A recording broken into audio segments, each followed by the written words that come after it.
Welcome to the Weekly Rebound podcast, back again to break down another week of Legacy Leagues action. I'm your host, Connor Sauer, joined as always by my co-host over here, Greg Horn. Greg, another loaded week of action. We had primetime matchups taking place on Court 1 and Court 2, alongside last night's electric MLB home run derby. I'd say it was a pretty entertaining sports night for us last night. No, yeah, I couldn't agree more. I think that Pete Alonso, Vlad June, Ronald Acuna, the boys put on a show, and obviously it was I wouldn't say good night of action. It was a somewhat sad night of action of Legacy Leagues. Yeah, Greg definitely got to experience some highs and lows last night. Not a great night for the boys he's repping over there, the Flint Tropics. We'll get into all the action. Got a great episode in store for you guys today. We're going to be doing the surprise on the rise. We're going to get into the recap from all the games. We're going to do our own power rankings. And, of course, what's becoming a fan favorite, all the pick'em and the player props to recap the whole thing and, just put a cap on the episode at the end. So, Greg, starting off with our surprise on the rise, I'm going to let you lead off. Who jumped out and made a good impression on you week 6? Surprise on the rise for me is someone that interned in the league before. Okay. And on the season, he's averaging 11.5 per game with 3 rebounds and an assist. So he's not really putting up that gaudy of numbers. He's having a good season, though. Mm-hmm. But that's Brendan Buescher.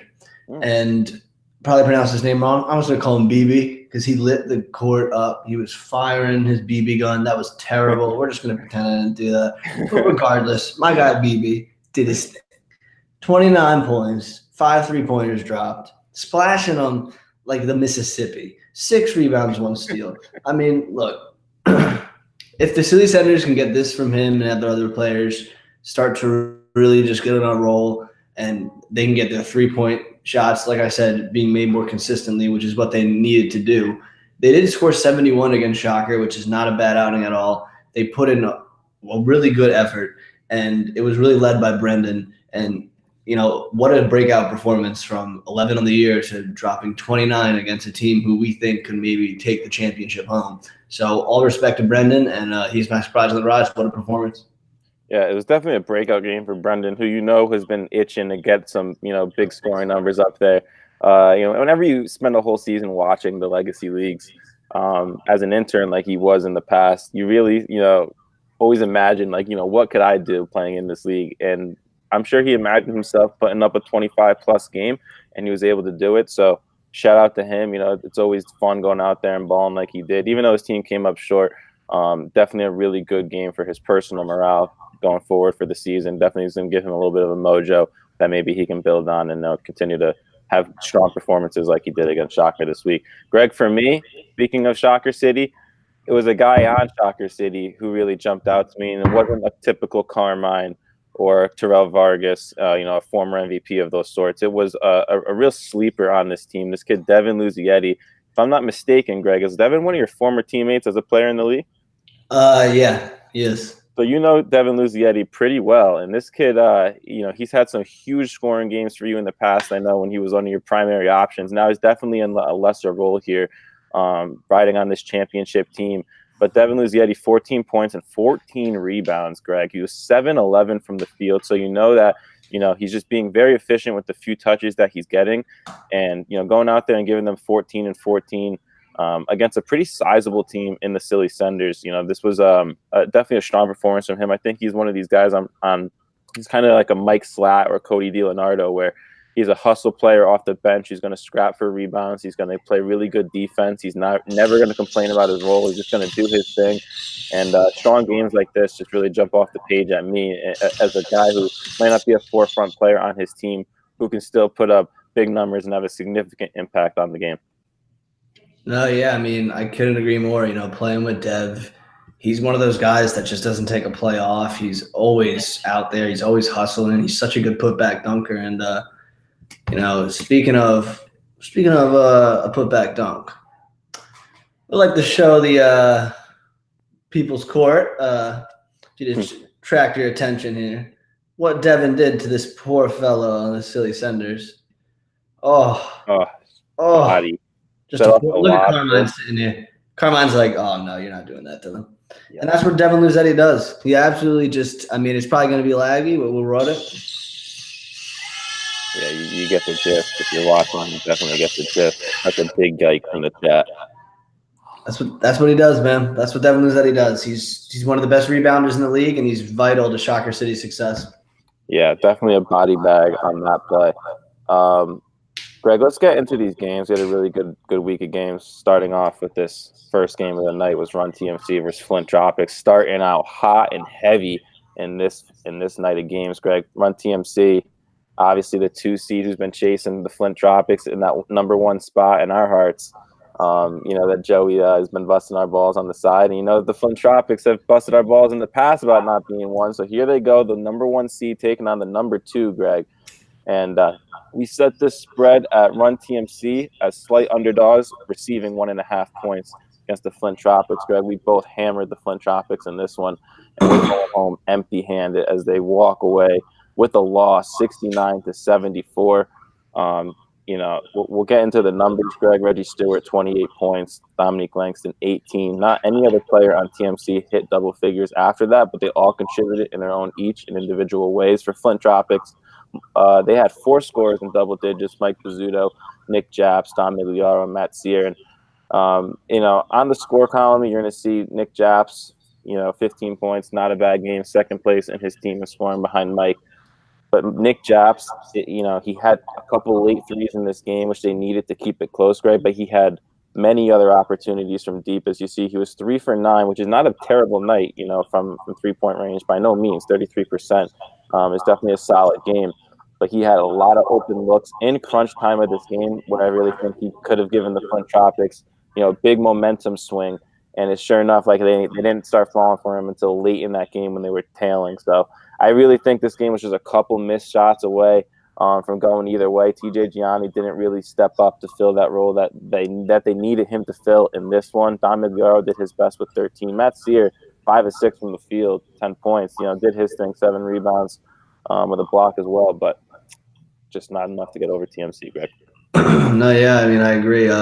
Hats off to TMC. I was wrong. You guys balled. You guys did your thing, from Reggie Stewart to Dom Langston to Paul Miramina and Cody DiLeonardo. I mean, Joey, Will, and Kevin, you guys absolutely outplayed and outclassed the Flint Tropics. And, it was a rough game from, really Ryan Caggiano had a rough night. TJ Gianni had one of his worst games of the season. He was absolutely nowhere to be found. Someone's got to send an APB for him. Mike Duran did his thing, but I mean, only 4 field goals attempted. Maybe you'd like to see him be more aggressive. Same with Matt Sear, 5 of 6. Maybe he should be getting a few more shots. I mean, but again, like you said, Nick Japs, he did have 15 points, but shooting 33% from the field and the 3-point line.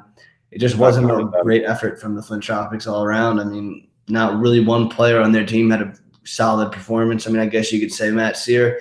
But outside of Matt Sear, no one really showed up when they needed someone to step up. I mean, if you look at the box score, 23-10 second quarter is really the difference here. Yeah. If Flint can make it a 23-17, 23-16, 23-19 second quarter, it's a brand new ball game. So honestly, Flint Nation, we'll be back. We just got to regroup. Rome wasn't built in a day, and every great team's got to take an L to learn from it, grow. And we'll be back. We'll see you in the championship. You're 100% right, Greg, with the analysis there. That it was just a bad second quarter. They started out strong, and I think they got a little bit complacent there. And TMC went on a big run in that second quarter, which, at the time didn't ice the game. But when you look back at it, won the game for them in the long run. Greg, the player prop in this game was Mike Slattery, who's been balling recently for Run TMC. We set it at his steals and his blocks at 3.5 over under. Mike Slattery was not there. He's on a vacation, if I'm correct, and was not able to play in this game. So that's going to be a push. Neither of us win. Neither of us lose that prop bet. Let's get into the next game. We had the Bricklayers taking on Scott's Tots. And Scott's Tots won this game 80-41. The spread was 18.5. Scott's Tots took that and then some. They covered. Who'd you pick in this one, Greg? In your pick them on the spread? Bricklayers. I always go brick. You always go brick. So the brick did not cover for you this one. They covered for me. That's a nice little W. Scott's Tots, I picked to cover those points. Man, fuck Scott's Tots. And they did. Shout out Scott's Tots. I love those boys. Not this week. Greg, how you feeling? The laptop chargers out? Like, what was good with that? They were balling. They can suck. You know what? All love Scott's Tots, but it's been a rough week for me. It's been a rough week for Greg. Greg, we got to talk about restaurants closed. Me and you were both eating at White Castle after the Flint game, but I got called up to the big leagues with the Scott's Tots game, so I'm pretty happy about that. The Raffone brothers, Greg, they've been balling out recently. In this case, it was Noah Raffone, who had a huge game, 28 points, 11 for 17. Also added 8 rebounds, which led the team, and he's a guard, so that's pretty impressive. Colin Tracy, one of my former surprise on the rise, 20 points on 9-11 shooting. You know, these guys just really took it to a reeling Bricklayers team. No, yeah, I mean, in all seriousness, Scott Stoss played a phenomenal game. Noah Raffone had an outstanding outing. I mean, efficiency. Talk about efficiency. 64% of the field and 66 from 3. That is absolutely incredible. Just the way he was playing was, I mean, perfection. It really was. And then your boy Colin Tracy, nice little plug with the surprise on the rise there, 20 and 7. Again, efficiency. Kyle G. I ain't even gonna pronounce your name, my boy, but you were balling out like a G. And again, this Scott's team needs to keep playing this way and just figuring out how do we work best. Again, Joseph Carbone, the hell's going on, my man? 3 of 10. 3 of 10. Are you ever gonna shoot over 50%? Like, you were too good. I don't know if it's just blocks or he's getting set up wrong, but. I feel like he's too good of a player, or maybe the stats are wrong, but I feel like he's the part that's holding Scott's Tots back. If he can figure out how to give them a little more efficient scoring, they could be a mid-tier team easily. Greg, I love the analysis there. I 100% agree. If he steps up, Joe Carbone, that this team could be, you know, definitely a much more competitive team. But I want to get into this player prop bet, Greg. For this game, we set it at total rebounds 48.5. You can call us wizards, Greg. There was 48 rebounds in this game. We set it at 48.5. I went over. I lost by half a goddamn rebound. Greg, I think for some reason you went under here because you were banking on the interns missing stats. I was. And you covered by half. I told you. Shout out my girl Julia. Oh my God! Something tells me you went over there and removed the rebound. Shout out you, Julia. Something tells me you're cheating, brother. Maybe I talked to her before the game and said, just don't go over this number. Something tells me you're cheating over there. So we're tied up over here. Let's get into this next game, Greg. We had Nick Strong taking on Toon Squad, and we had this game on paper being a very competitive game, 4.5-point spread. We had Nick Strong favorites. We had Toon Squad, the underdogs there, receiving the 4.5, and Nick Strong took those points, and they said bye-bye because we don't need them. 81-52. Blowout win over Toon Squad. I picked Toon Squad to cover here. For some reason, Greg, I think you took Nick Strong. I'm taking some L's right now. Not really happy about it. Mike Vesicchio balled out, 26. Ryan Florentine did his thing with 18. Chris Leak with the best 15-point game I've ever seen in the history of basketball. It just felt like his presence was all over the court. He completely bodied up Chad McCoy. Like I said, I don't know why I didn't pick Nick Strong in this game. What am I doing? Chad McCoy balled 19 points. He led his team with 9 rebounds as well.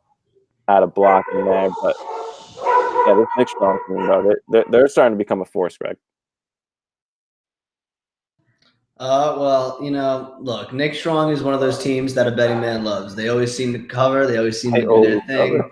They're one of those teams that, you know, they're really coming into their own. It's really awesome to see. It's like when we saw the rim breakers kind of step up to a next level. We're kind of seeing that with Nick Strong. The way Chris Leak is fit into this team is amazing. Michael and Ant Vesicchio are really starting to play more efficient.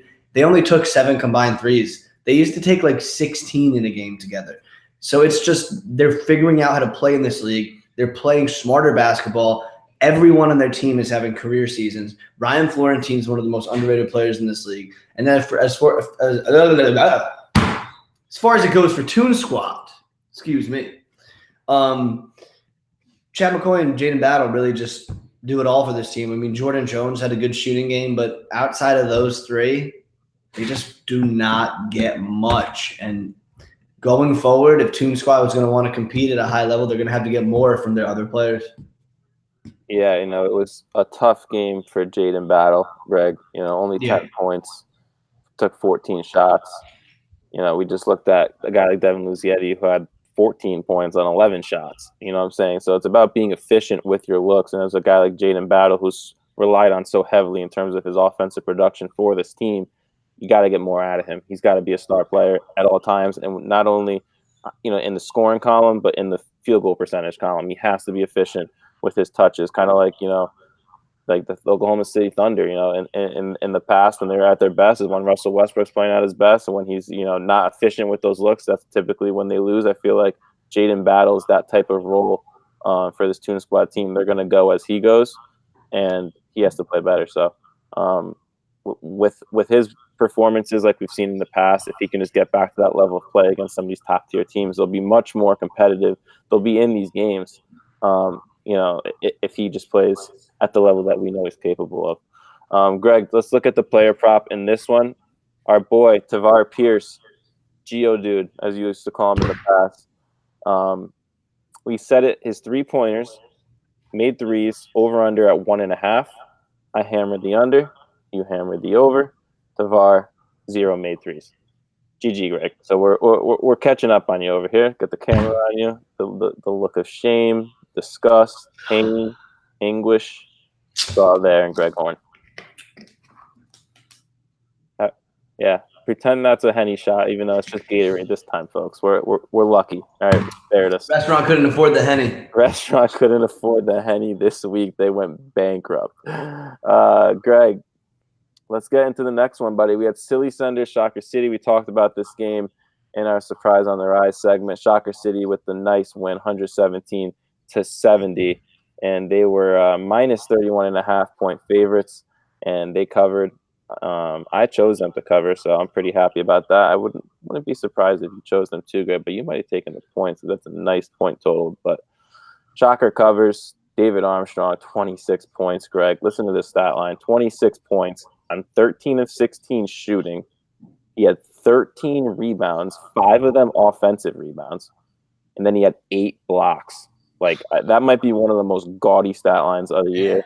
Jason Hernandez, he's back. He's balling better than ever. 9 of 17. He was 5-11 from deep, 25 points with 5 rebounds and a couple of dimes in there as well. And Carmine just being himself. Ty Austin had a really nice game with 17.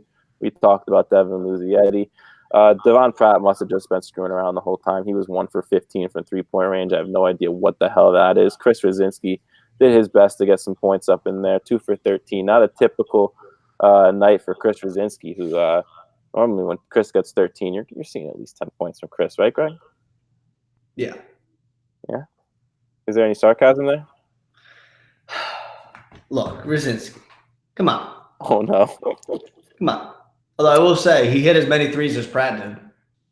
That's what Chris is going to – yeah, that's what Chris hangs his hat on. As long as he's doing better than Pratt, Chris is happy. But, yeah, Silly Senders, Greg Brennan, we already talked about him, a surprise on the rise, 29 points. Banged a couple threes, 5 of them, 14 attempts, 6 rebounds. Brendan Carey, dude, you got to be better. This dude has had some nice nights in the legacy leagues where he's been on top of his team in scoring and was contributing in all departments of the game positively. He was 6 for 26 in this one. He was 1 for 14 from deep. He pulled a Pratt. He's looking like Rosinski. He's looking like Rosinski. No. Oh shit. Yeah, you're just like it's the same thing with what we were talking about with Jaden Battle. When you're one of the better players on your team, you got to step up and be one of your better players on your team. And if you don't, you're gonna get blown out like you see in this game, Greg. Player prop in this one, Carmine Santarelli's field goal attempts at 15.5 field goal attempts in the game. Let's check it out. Carmine, oh my God, Greg, we are wizards. We're wizards. He had 15 attempts. That's unbelievable, dude. We set it at 15.5. I went under. Let's go. Greg, I don't know what you did, but for some reason I feel like it was an over. I went over. That's I crazy. feel like it was an over. Unbelievable. Oh my God. So I cover by half. What a fucking win, baby. I love it. I absolutely love it. Let's get into the last game of the night. Run TMC versus Sportsbook, a very competitive game. Yeah, this one, bro. Oh wait, I'm sorry, Greg. I'm on the wrong game. I'm looking at Sportsbook's last week's game. That was a really bad mistake. Redeem Team versus Sportsbook. I knew it was a really good game. 78-77. Redeem Team wins. We set the spread at this one. Redeem Team -4.5. Sportsbook +4.5. I hit Sportsbook, taking those points, and those points covered. I'm very happy about that. Sportsbook, definitely a very, very good game. They had control in this one for a long way. They had control in this game late, Greg.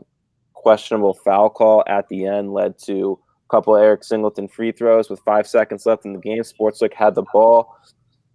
A little bit of craziness on the check-in pass down 2. And actually, I think Eric Singleton missed the free throw, right? He missed his second free throw. There's a scramble for the ball. Matt Marconi gets it. I have it if you want me to bring it up. 3 seconds left, and Marconi pulls a half-court shot with 3 seconds left, and multiple offensive players. Yeah, so you'll see the play here. Oh, no, you want the Marconi? This is the foul. Yeah, we don't want the foul. We want to see the last play if possible. Okay. You don't have it. You'd have to give me. I'm giving him a second here, but I'll set it up for you guys. I'm pretty sure Eric Singleton goes to the free throw line after the foul, which we're talking about. There's 5 seconds left in the game. The clock is stopped. He makes the first one. Pretty sure he misses the second one. Fight for the rebound. Sportsbook gets it. There's 3 seconds left. Matt Marconi picked up that ball and was at half court. I think Santa Clara was down there at the 3-point line. Yeah, multiple guys ahead of him. Excuse me. Who he could have passed to, but instead settled for a hoist at half court, which didn't drop.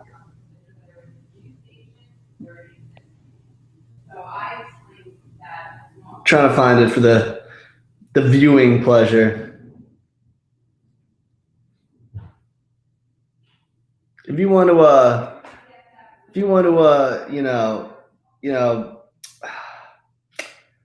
honestly, I'm not going to be stuck in my throat over here. Greg can't really help me out, but yeah, there was definitely time for Matt Marconi to get that ball up court and get a better shot. Unfortunately, settle for basically an unmakeable. Oh, I got it. So let me see it, Greg. Set it up for the people. Is it how exactly did the play go according to the replay that's right in front of you? Well, first, Matt Marconi is one of the better players in Legacy League history. He's decorated, as we like to say, and he's very accustomed to hitting game winners. He hit a big one before in the playoffs. It was a very big one, but yeah, there it is. So as you can see here, so Eric Singleton, of course, like Connor said, this is the free throw. You see Jeff Norco gets the ball. Singleton right there. That's almost a steal for Eric Singleton right there. But then Norco gets it right to Marconi. All right. So at this point, there's about 3 seconds left in the game. There's another angle of this clip, but I'll find it in a little. He just pulls immediately from half court. Like, look, you can even see. There's 2 seconds right there. Look, there's 1.6 seconds left still. And you can hear him say a choice word. No, I know that was that might have been Marconi actually, but you know what? No, what's in choice words was Dan Kokoros after that game was not happy and was not afraid to express his frustration directly to Matt Marconi, explicitly saying, "Yo, what the F was that?" With no hesitation to his voice at all, just a direct stare to Matt, who didn't even turned to look at Dan, I don't think it was out of disrespect. I think it was just out of him knowing, like, damn, I just kind of screwed us. And, it's tough. It's tough because for Matt, he has such a phenomenal game. He had an unbelievable game that maybe you can even make the argument they wouldn't even have been in if it weren't for his heroics down the stretch. An unbelievable post fade to tie it up late in that game. Just was making clutch shot after clutch shot. And, when it comes down to it, you can't put the game on him. It comes down to obviously one final play, but there are obviously a whole string of plays throughout the game that could have went either way and changed the outcome. So putting it all on Matt isn't fair. But when it's the final shot of the game, and you really don't get a good opportunity because of a lack of awareness, I guess you can say, in that particular circumstance, it's definitely going to fall somewhat on his shoulders. That's just the way the game is. Just the way the game is. It's just the way the cookie crumbles. But definitely, it's just a typical basketball situation where I'm sure the guys on the other side, like Redeem, were like very grateful that happened. They're feeling very lucky, and of course, Sportsbook feeling definitely more on the disappointed end. No, yeah, I agree. Look, Sportsbook, I expect them to bounce back big. They're a great team. They're really a phenomenal team. Jeff Norco is one of the best players in the lane in the league. Dan's playing great this season, and they'll just bounce back. They just got to take the L and just roll with it, and they'll be getting wins soon. They're too talented of a team, and it's in a 1-point game. It's really just a game of, like you said, a few possessions can change everything. And for Sportsbook, it was just a few calls, a few possessions here and there that might have just not gone their way, and that ended up really being the outcome. I want to know what's going on Brian Acevedo, Greg, because he was not out there on the court for long stretches of time during the fourth quarter, having one of his better games of the year and 17 points on only 13 shot attempts. Normally you see Acevedo put up high scoring numbers on slightly less than efficient lines, but very efficient in this game, 17 points. And I saw John Sergos was out there late in the game and banged a super clutch three for Sportsbook to tie it up very late. And you wonder why Brian Acevedo wasn't out there instead of John Zervos, who at that time had 6 points on only 6 shot attempts that game, was out there when they needed a big three and somehow still hit it despite not having a ton of shots that game. Maybe wasn't in full rhythm like a guy like Acevedo, but I still want to see more Acevedo because we've seen him be a true superstar at times in this league. And if he's going, they got to feed him the rock. I feel like he could have been maybe a pivotal player down the stretch in this one on a night where Jeff Norco was not his typical self on offense, only contributing 4-point scoring. But Acevedo, I think, was a guy that could give this team those 3 balls that they need and push this team over the top. No, yeah, I couldn't agree more. I think that Acevedo's scoring, his impact on the game is he makes you work on defense no matter what. And I think that really is something. And I think he's one of Sportsbook's better scorers. And maybe he was just tired and maybe it was just a rotation thing, but they'll work the kinks out and I think they'll be good. But again, like you said, his impact on the game is just so much. And especially in a game this close, he could have gave you maybe a few buckets here or there, maybe a 3 or a mid-range J, something that gives them a little boost in this 1-point game. Yep. And speaking of 1 points, Greg, the player prop in this one was Jeff Norco's assists. We set it at 4.5. I don't know what you did. I went under in this one, and he had 3, so a 1.5 cover there. Greg looks pretty pissed for some reason. Greg looks like he picked the over there. These player props have been good because they're all falling right in range of what it's set at, and me and Greg are typically on opposite ends, so it creates for some entertaining wins and losses. Greg's holding some L's, though, it looks like, in the later half of the recap. So Greg's going to have to go back. It's his job. He re-listens to parts of the episode. He gets all the picks. He records them, and we'll be updating you guys throughout the season as we go. Maybe get an update for you guys next week and tell Greg to stop being lazy. Tweet at him. Do what you got to do. Kick him in the butt when you see him at Legacy.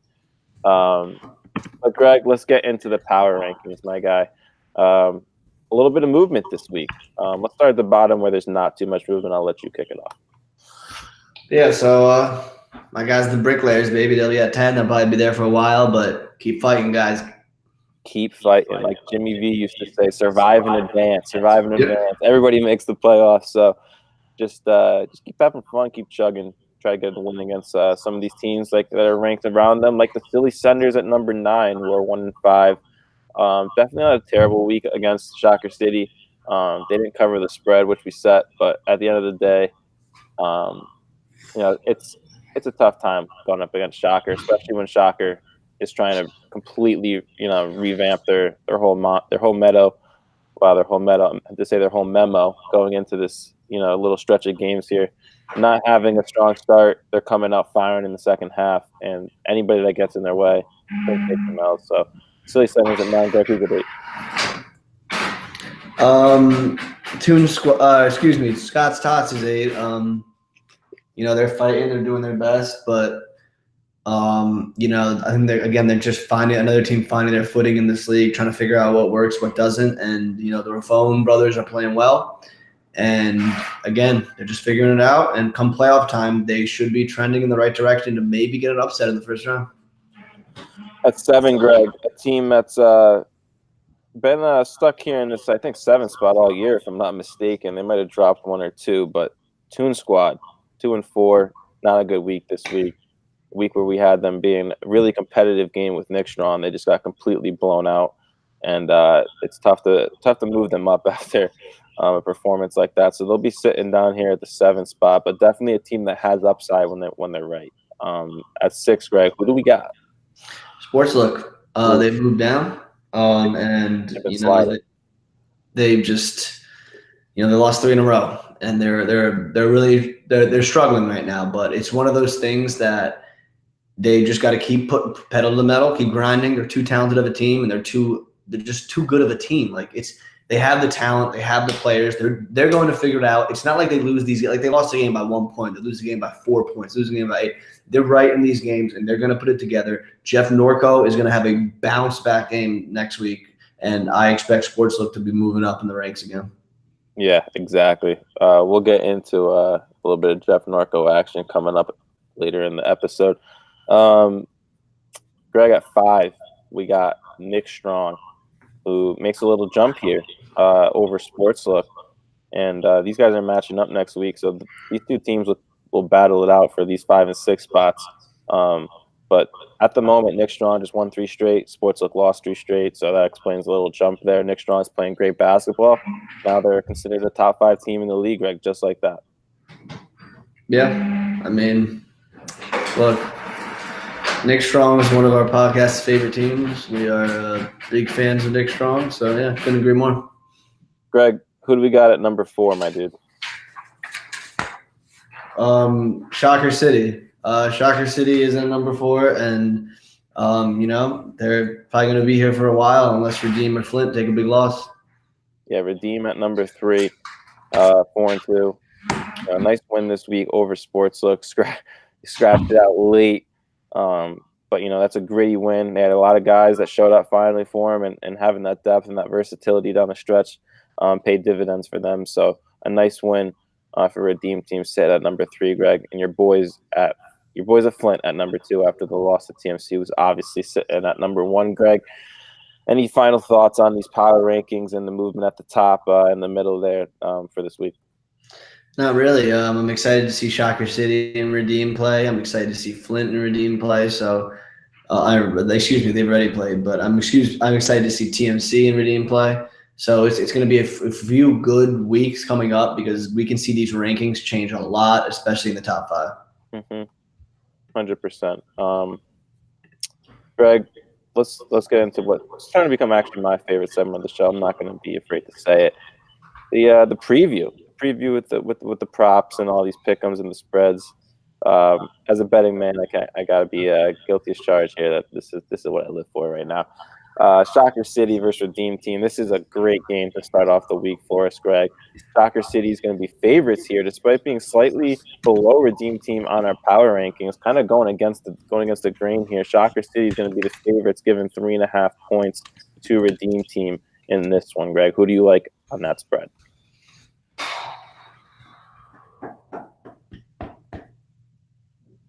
You know what? Shocker City hates me no matter what. I'm going Redeem. Greg's going Redeem team. Well, if Chris gets on you, Greg, your easy cop-out, they can always say, is, "Oh, I still think you guys are gonna win. I'm just picking them to cover." So I didn't know Yep. to pull that one. Um, I'm thinking I'm gonna go Shocker City to cover here. That's kind of a slap in the face to one of my favorite players in the league and my guy Melquan. Obviously Eddie, good friend of us on the pod. Uh, Eric Singleton, longtime listener. You know, it's a ton of guys who I love on this redeem. Yep.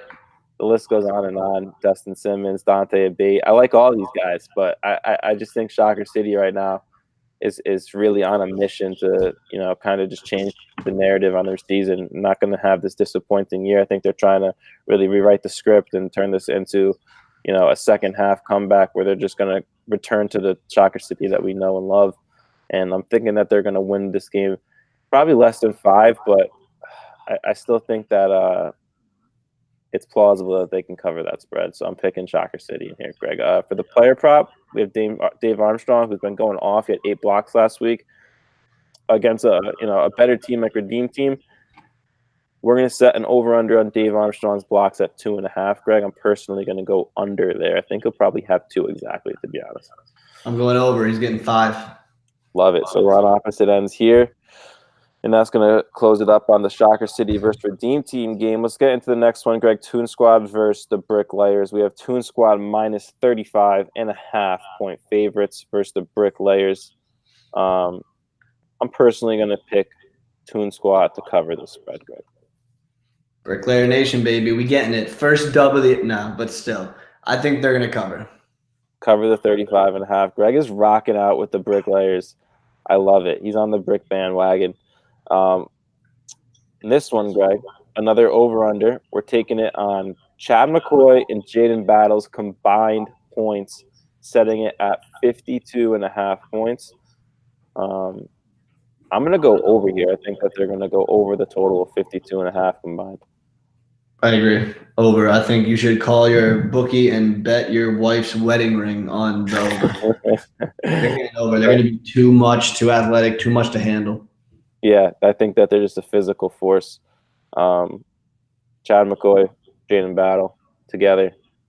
That's a dominant duo. So we'll see if they can cover that one for us, Greg. Sportslook versus Nick Strong in the next game. 2 of the more physical teams in the league, 2 of the more experienced, 2 of the older teams in the league. These guys are going to match up really, really well against one another. It's going to provide for some entertaining basketball. We almost had this game as a direct pick 'em, but we're end up going to give Nick Strong the very slight edge at minus 1.5 points, giving Sportslook the 1.5. Dude, Nick Strong is just a betting man's team. Even though I picked Sportsbook last week getting those points and they covered barely, Nick Strong burned me because I didn't pick them. So I'm going to go with Nick Strong this week. I agree. I think Nick Strong's too hot right now. I just think they're just rolling. Confidence is high, and they're one of those teams that, let's just like Flint last year, when the confidence is that high, everything's just going right for you. Absolutely. And we were talking about Chris Leak. I just love this team having Chris Leak. It just fits so well. They're playing so good. So taking Nick Strong against our guy Jeff Norco. But speaking of Jeff Norco, we have a head-to-head points prop in this game, Greg. We're going to do Mike Vesticchio versus Jeff Norco. Points scored. Who's going to score more than the other?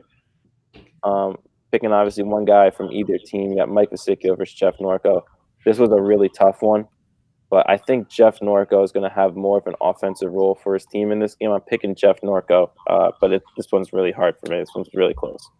Yeah, I think Jeff Norco's about to eat. I think he's going to have a bounce-back game. He's going to about to drop 30-plus, maybe 8 boards, few blocks, like 6 assists, 2 steals, and maybe a dub. Maybe a dub. But yeah, so you're rocking with Jeff Norco with me in this one over Mike Vesticchio. But nonetheless, I can see Mike hitting some threes and really screwing this one up for us. So hopefully that doesn't happen. But then again, I picked Nick Strong, so I still need Mike the ball. So I'm kind of on opposite ends here with my picks on that game. Not being a good bettor, but you know what? It is what it is. The next game, Greg, the Flint Tropics taking on Silly Senders. I don't even have to ask you who you're picking. Flint Tropics minus 27.5 points. I'm taking them to cover this one as well. Yep. Player prop in this one, Greg? Who's going to be the Flint Tropics' second highest scorer? For me, saying it's Nick Japs. All right. I'm going to go Mike Druron. I think he has a bounce back game. I think he plays more aggressive, and I think he's about to drop 20 plus. See, the interesting one with this bet is, sometimes like we saw, I think 2 weeks ago, where Mike was like just a smidge below somebody in scoring, and Mike ended up being the second highest scorer. Actually, yeah. You know what? I'm going Mike Bizzuto. Mike Druron's going to lead the team in scoring. Wow, a bold pick. So Mike Bizzuto, you have as Flint's second highest scorer. You better eat. The Senders. It's like we eating Dubs again. Restaurant back open. I'm personally thinking that Mike's going to be number one, Mike Bizzuto, that is, and Nick Japs will be number two. I think Mike June should be like right there at three. Probably screw this up and probably take that two spot. But all right, so I like it. Bizzuto versus Nick Japs is the Flint's second highest scorer for me and Greg. And the last one, Greg, the last recap of the night: Scott's Tots versus Run TMC. Run TMC minus 26.5 point favorites going up against the Dogs of Scott's plus 26.5. I'm taking Run TMC to cover. Yep.